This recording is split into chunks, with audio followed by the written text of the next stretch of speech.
बिस्मिल्लाहिर्रहमानिर्रहीम।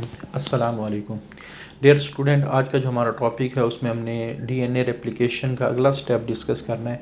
पहले स्टेप में डीएनए रेप्लिकेशन के जस्ट हाइपोथेसिस हमने डिस्कस किए थे कि वो किस तरह डीएनए रेप्लिकेट कॉपी करता है, तो उसके बारे में कुछ लोगों ने राय दी थी कि कुछ कहते थे डिस्पर्सिव मॉडल के ज़रिए से, कुछ कहते थे कंजर्वेटिव मॉडल के ज़रिए से, और वाटसन एंड क्रिक का कहना था कि जो सेमी कंजर्वेटिव मॉडल है उसके ज़रिए से डीएनए रेप्लिकेशन होती है।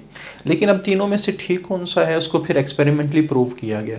तो जिन्होंने एक्सपेरिमेंट किए, एक्सपेरिमेंटली प्रूव करने के लिए ठीक हाइपोथेसिस को, वो मिज़ल्सन स्टॉल थे, पूरा नाम मैथ्यू मिज़ल्सन एंड फ्रैंकलिन स्टॉल, 1958, जो कैलिफोर्निया इंस्टीट्यूट ऑफ टेक्नोलॉजी है, तो उसमें उन्होंने इन 3 हाइपोथेसिस को इवेलुएट किया। इवेल्युएशन का मतलब है कि चेक किया कि इनमें से ठीक कौन सा है। तो इनका एक्सपेरिमेंट क्या था कि नॉर्मली हमारे पास डीएनए बना होता है न्यूक्लियोटाइड से, और न्यूक्लियोटाइड्स में एक कंपोनेंट होता है नाइट्रोजीनियस बेस, और नाइट्रोजीनियस बेस में नाइट्रोजन होती है। जो नॉर्मल नाइट्रोजन न्यूक्लियोटाइड में होती है वो N14 है। इन्होंने आइसोटोपिक नाइट्रोजन इस्तेमाल की N15।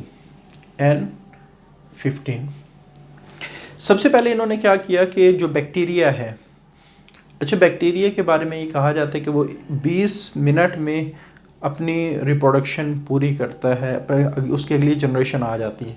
तो इन्होंने सबसे पहले N14 वाले बैक्टीरिया को, जो नॉर्मल न्यूक्लियोटाइड थे, उनको ऐसे मीडियम में शिफ्ट किया जिसमें N15 नाइट्रोजन मौजूद है। उन्होंने इसको क्यों शिफ्ट किया?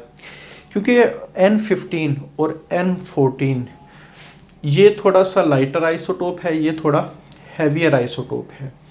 अच्छा, जब एक बैक्टीरिया, सपोज मैं कहता हूँ कि ये बैक्टीरिया है, जब इसने अपनी कॉपी बनानी है, यानी बैक्टीरिया बाइनिफिशन के ज़रिए से डिवाइड होते हैं, तो एक बैक्टीरिया टूट के 2 हिस्सों में डिवाइड हो जाता है। ठीक हो गया? तो जब ये एक बैक्टीरिया दूसरा बैक्टीरिया बनाएगा, ज़ाहिर बात है दूसरे बैक्टीरिया बनाने के लिए इसको मटेरियल चाहिए, तो वो मटेरियल लेगा ये मीडियम से।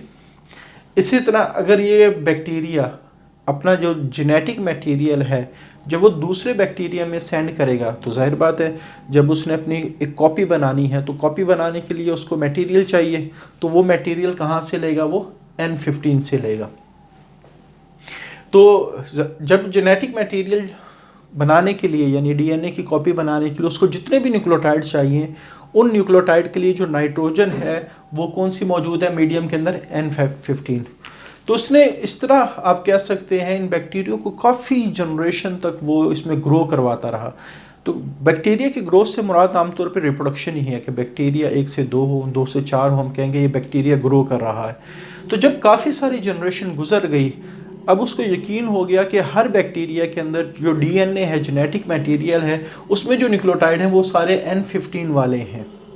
तो पहला स्टेप क्या था कि उसने बैक्टीरिया को N15 वाला बनाना था, N15 वाला बनाना था। तो एक्सपेरिमेंट में सबसे पहले यूज़ ऑफ N15 मीडियम, तो heavy isotope N15 incorporated into the nitrogenous basis of DNA. जब उन्होंने इन बैक्टीरिया को इस मीडियम पर ग्रो करवाया, तो N15 जो नाइट्रोजन है वो उनकी नाइट्रोजीनियस बेसिस में इंसर्ट हो गई, और फिर वो जो न्यूक्लियोटाइड बने उससे डीएनए का मॉलिक्यूल बना। तो पहला काम डीएनए को N15 बनाना है। अच्छा, सबसे पहले जब उसने दोनों डीएनए को सेंट्रीफ्यूगेशन के अंदर एनालाइज किया, N15 वाले डीएनए को भी एनालाइज किया, N14 वाले डीएनए को भी एनालाइज किया। जैसे मैं कहता हूँ कि ये हमारे पास टेस्ट ट्यूब है जिसके अंदर अल्ट्रा सेंट्रीफ्यूगेशन की जा रही है। तो जब उसने दोनों डीएनए को एनालाइज किया, तो उसने देखा जो N15 है वो भारी होने की वजह से नीचे बैठ गया, और N14 वाला जो डीएनए वो हल्का होने की वजह से ऊपर तैरना शुरू हो गया। तो इसका मतलब ये हुआ कि जो N15 वाला डीएनए है वो भारी है, इस वजह से वो नीचे बैठ गया, और जो N14 वाला डीएनए है, जो नॉर्मल डीएनए है, वो हल्का है, इस वजह से वो ऊपर तैरना शुरू हो गया।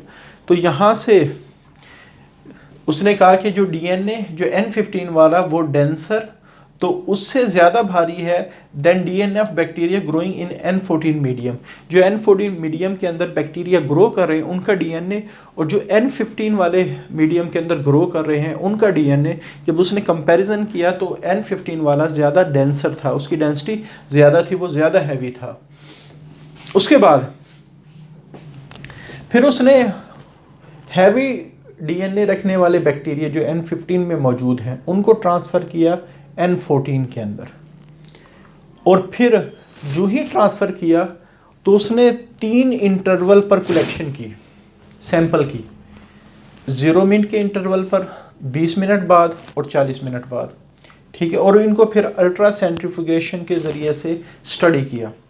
अच्छा, अल्ट्रा सेंट्रीफ्यूगेशन होती क्या है कि सबसे पहले हम किसी भी सेल के कंपोनेंट को सेपरेट करने के लिए जो टेक्निक इस्तेमाल करते हैं वो सेंट्रीफ्यूगेशन होती है।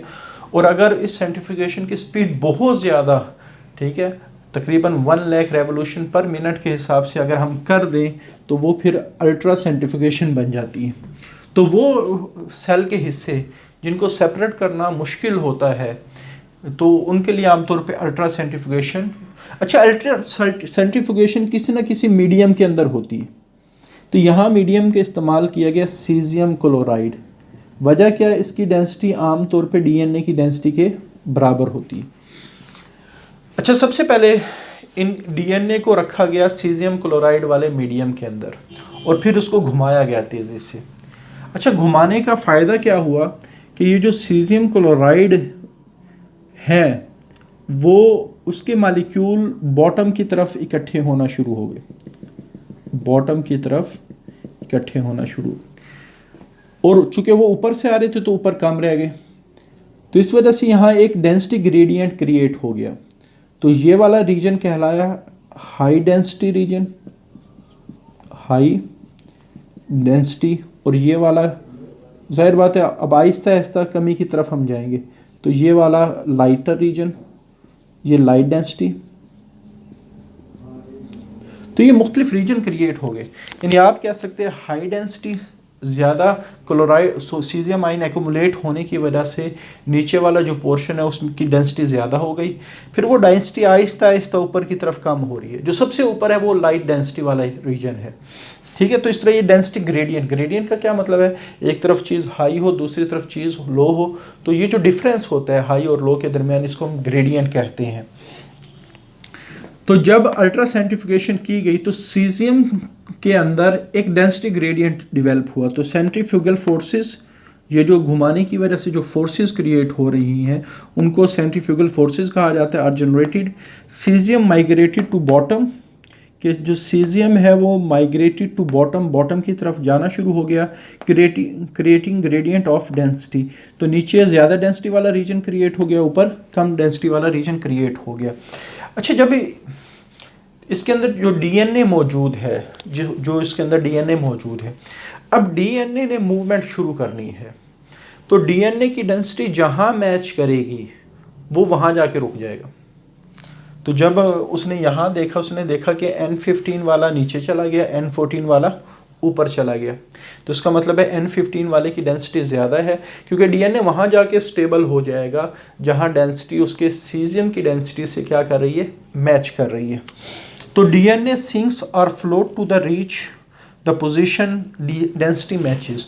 चाहे डीएनए नीचे चला जाए, सिंक कर जाए, या डीएनए ऊपर आ जाए, फ्लोट कर ले, तो ये हमेशा उस पोजीशन पे जाके रुकेगा जहाँ उसकी डेंसिटी मैच कर जाएगी। तो इसका मतलब ये हुआ कि अगर लाइट और डेंसर डीएनए है तो वो अलग-अलग हो जाएंगे इस मीडियम के अंदर।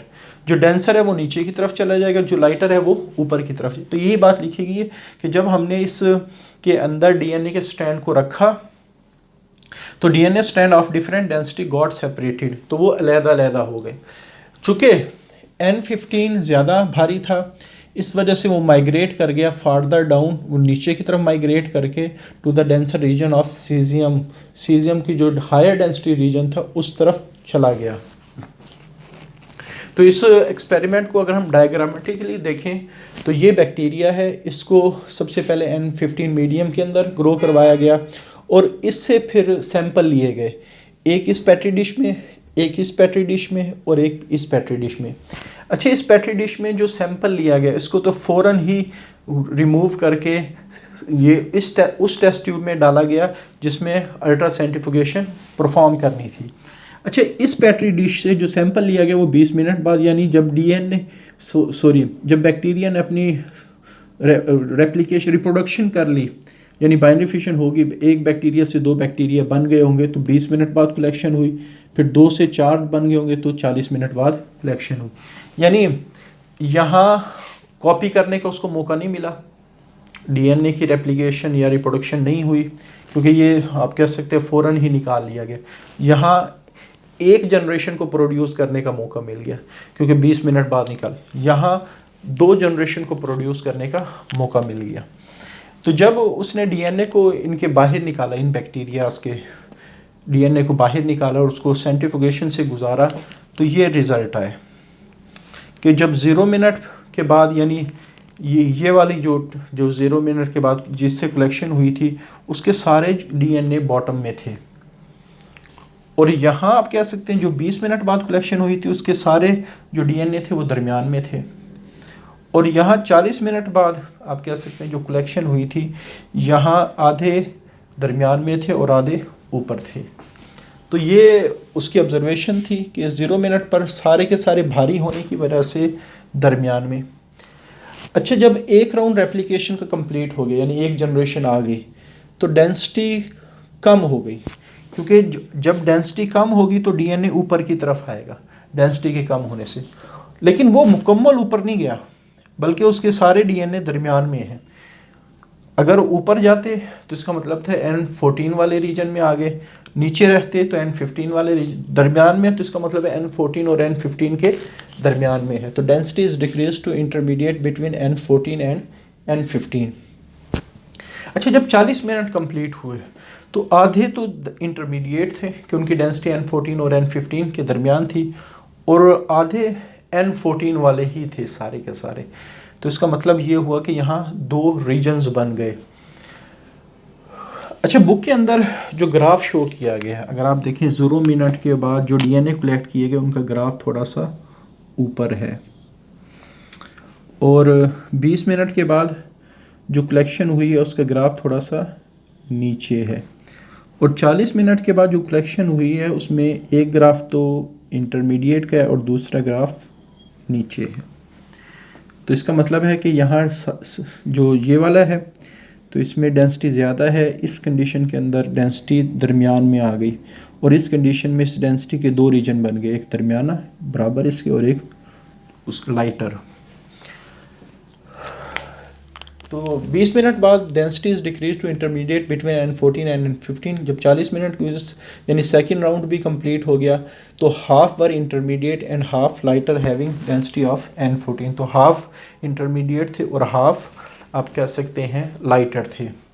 अच्छा, इन सारे यानी ऑब्जर्वेशन की बुनियाद पे उसने जो रिज़ल्ट निकाला, उसने कहा कि देखो हमारे पास एक डीएनए है, ये डबल स्टैंडर्ड है। अच्छा, अगर 0 मिनट पर ही उसको निकाल लिया जाए तो रेप्लिकेशन नहीं हुई होगी, तो इसका मतलब है कि वो सारे के सारे हैवियर ही होंगे, क्योंकि हम हैवियर से N14 की तरफ लेके आ रहे हैं। यहाँ हमने डिस्कस किया ना कि हमने एक्सपेरिमेंट की ऑब्जर्वेशन उस वक्त स्टार्ट की जब N14 से किसकी तरफ आ रहे हैं, N15 की तरफ। तो ये जो स्ट्रैंड है ये N15 वाले हैं, तो जब रेप्लिकेशन नहीं हुई होगी तो ये स्ट्रैंड एज इट इज़ रहा होगा। तो जब एज इट इज़ रहेगा तो सारे के सारे बॉटम में होंगे। फिर इसने कहा कि जब एक राउंड रेप्लिकेशन का कंप्लीट हो गया आफ्टर 20 मिनट्स, उसने कहा ये दोनों स्ट्रैंड अलहदा हुए। अब जाहिर बात है इस स्ट्रैंड ने भी अपने आप को डुप्लीकेट करना है, इस स्ट्रैंड ने भी अपने आप को डुप्लीकेट करना है। अच्छा, डुप्लीकेशन के लिए इसको न्यूक्लियोटाइड की ज़रूरत पड़ेगी। न्यूक्लियोटाइड उससे मीडियम से लेने, और मीडियम के अंदर जो न्यूक्लियोटाइड है वो N14 वाले हैं। किस वाले हैं? N14 वाले। तो जो भी नए न्यूक्लियोटाइड ऐड होंगे वो N14 वाले होंगे। तो सपोज उसने कहा कि यहाँ जो न्यूक्लियोटाइड ऐड हो रहे हैं वो N14 वाले हैं, N14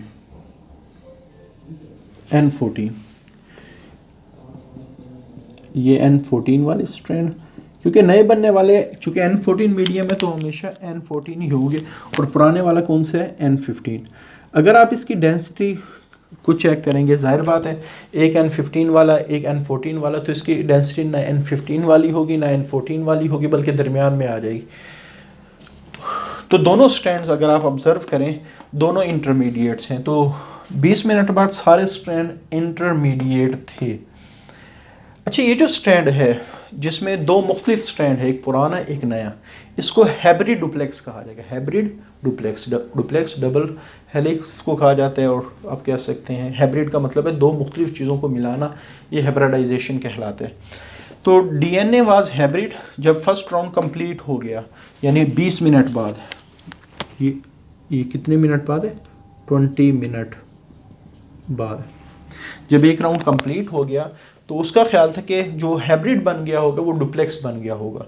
हैव टू स्ट्रैंड्स, और उसके दो स्ट्रैंड होंगे हर डुप्लेक्स, ये भी हाइब्रिड है ये भी हाइब्रिड है। तो एक स्ट्रैंड पेरेंटल हैवी होगा और दूसरा सेकंड स्ट्रैंड डाइटर लाइटर होगा, डॉटर लाइटर होगा। अच्छा, उसके बाद जब इसको मज़ीद रेप्लिकेशन का मौका दिया जाए, यानी 40 मिनट बाद, उसने कहा 40 मिनट बाद ये चारों स्ट्रैंड, ये भी दोनों ओपन होंगे ये भी दोनों ओपन होंगे, ये सारे ओपन हो जाएंगे। अब इन सारे स्ट्रैंड्स ने अपने साथ एक नया डॉटर स्ट्रैंड बनाना है, इसके साथ भी डॉटर बन जाएगा, इसके साथ भी डॉट, ये सारे लाइटर ही बनेंगे, क्योंकि नया स्ट्रैंड हमेशा लाइटर इस वजह से बन रहा है क्योंकि न्यूक्लियोटाइड जो N14 वाले ही है मीडियम के अंदर। तो अगर आप देखें दो स्ट्रैंड हाइब्रिड बन गए और दो स्ट्रैंड लाइटर बन गए, तो इसका मतलब है कि हाफ, 4 में से हाफ इंटरमीडिएट है और 4 में से हाफ, यानी 4 में से यहाँ 2 ये लाइटर हैं। तो रिज़ल्ट यही आया कि जो after the second round hybrid duplex replicated, उसने कहा कि जब सेकेंड राउंड का यानी कंप्लीट हुआ होगा, तो जब हाइब्रिड डुप्लेक्स ने अपनी कॉपी बनाई होगी, तो इसने क्या किया, अपना एक स्ट्रैंड, अब देखें ना ये दो स्ट्रैंड थे, एक स्ट्रैंड तो दिया उसने दूसरे हाइब्रिड को, और दूसरा स्ट्रैंड उसने दिया लाइटर को, दूसरा स्ट्रैंड उसने किसको दिया, लाइटर को। तो यही बात लिखी गई है कि hybrid duplex replicated, it contributed one strand to form another hybrid duplex और second strand to form lighter strand. तो अगर आप इस रेप्लिकेशन को देखें, इस रेप्लिकेशन को, तो ये सेमी कंजर्वेटिव मॉडल के थ्रू हो रही है। सेमी कंजर्वेटिव मॉडल में यही होता है कि दोनों स्ट्रैंड खुल जाते हैं और हर स्ट्रैंड अपने साथ एक नया स्ट्रैंड बना लेता है। तो इन रिजल्ट्स की वजह से फाइनली ये क्लियर हो गया कि जो डीएनए रेप्लिकेशन है वो सेमी कंजर्वेटिव मॉडल के ज़रिए से होती है। तो एक्सपेरिमेंट ने तो शो कर दिया, लेकिन सेमी कंजर्वेटिव मॉडल किस तरह, किन एंजाइम के ज़रिए से काम करके रेप्लिकेशन करता है, जो ट्रू प्रोसेस ऑफ रेप्लिकेशन है, उसको फिर हम अगले लेक्चर में डिस्कस करेंगे कि डीएनए रेप्लिकेशन हकीकत में होती कैसे है। प्रिंसिपल उसका यही होगा कि दोनों स्ट्रैंड ओपन होंगे और पुराने स्ट्रैंड के साथ एक नया स्ट्रैंड बन जाएगा, यानी सेमी कंजर्वेटिव मॉडल के ज़रिए से डीएनए रेप्लिकेशन होगी। तो आज के लिए इतना ही, अल्लाह हाफिज़।